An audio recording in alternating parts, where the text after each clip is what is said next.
Implementation of new technology into an organization. Introduction.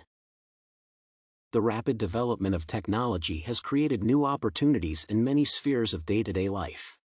The new opportunities and advantages must, however, be adapted through a continuous integration process. For any given organization to remain competitive and relevant in the marketplace, the adoption of new technologies is a primary necessity. This paper seeks to determine the most effective way through which a new technology system should be implemented or introduced to a company. Technology selection. Technology implementation is a continuous process that organizations go through to adapt to the ever-changing business environment.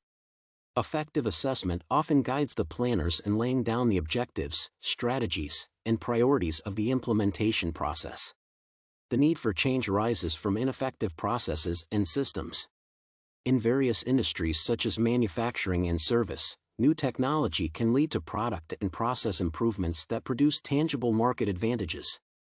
However, firms must always remember that technology does not provide the solution, it complements the skills to make the company more productive.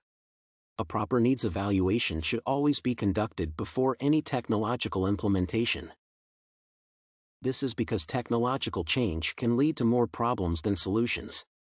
Given this, the following factors must be carefully considered before any technological implementation. First, the technology in question must be the right one required to address the organization's needs.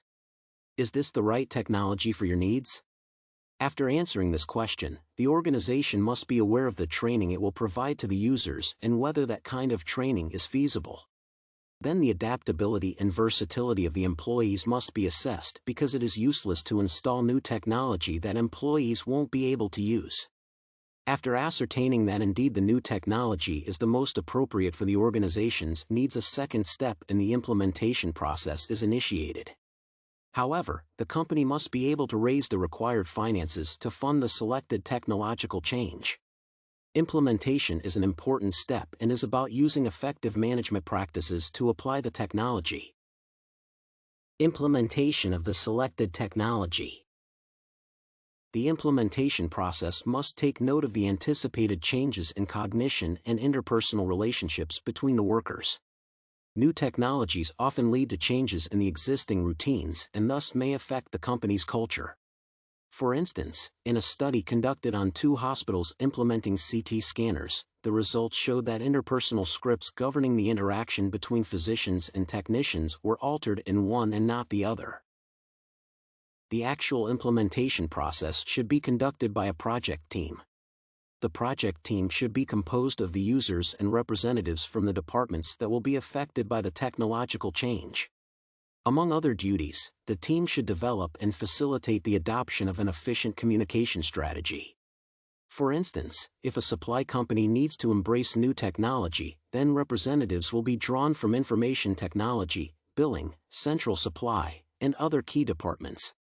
The project leaders will represent the technological change required, in which case they will be required to evaluate the processes and establish important linkages with other existing systems. The main objective is to understand how the departments affected by the technological change will interact with others after the implementation. The project team should always consider using tools such as process mapping and flowcharting to help them lay out not only the current processes but also the desired system using the new technology. The tools will go a long way in helping the organization determine areas that may have been forgotten, thus offering an opportunity for measuring the suitability of the new technology to the department's organization's needs. Most importantly, the team should ensure the people who do the actual work affected by the change are involved. Otherwise, important blind spots, such as handoffs and sub-processes, are likely to be left out. To ensure maximum adoption of the new technology, an organization should conduct a proper staff training activity. Even when the workers are qualified or have the necessary skills, it is important to confirm that they can handle the new technology. Before the training is offered, it is important to assess the specific needs of each employee who will interact with the technology.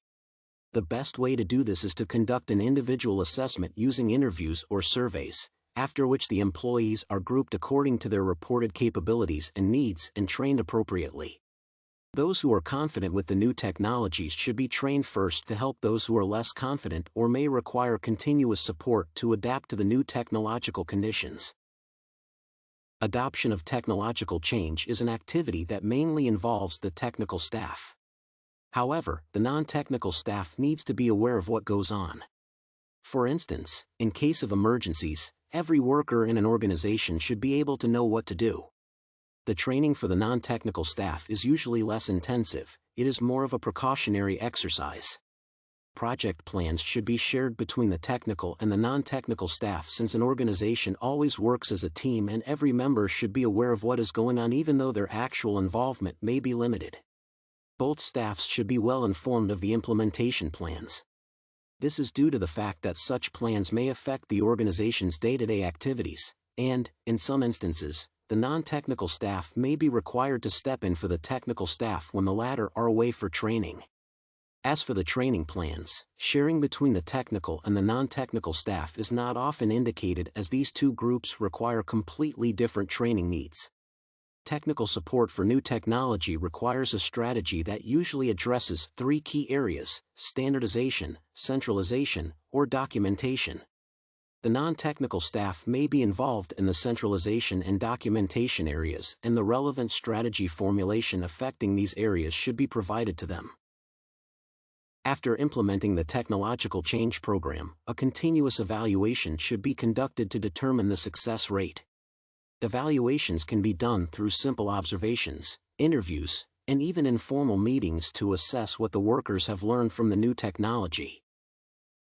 Conclusion: technological change is inevitable for any organization, thus, firms should always try to prepare their staff for it. When the need for change comes, training often is the best approach for transformation, and proper training requires that every worker's training needs are evaluated against the technological change in question.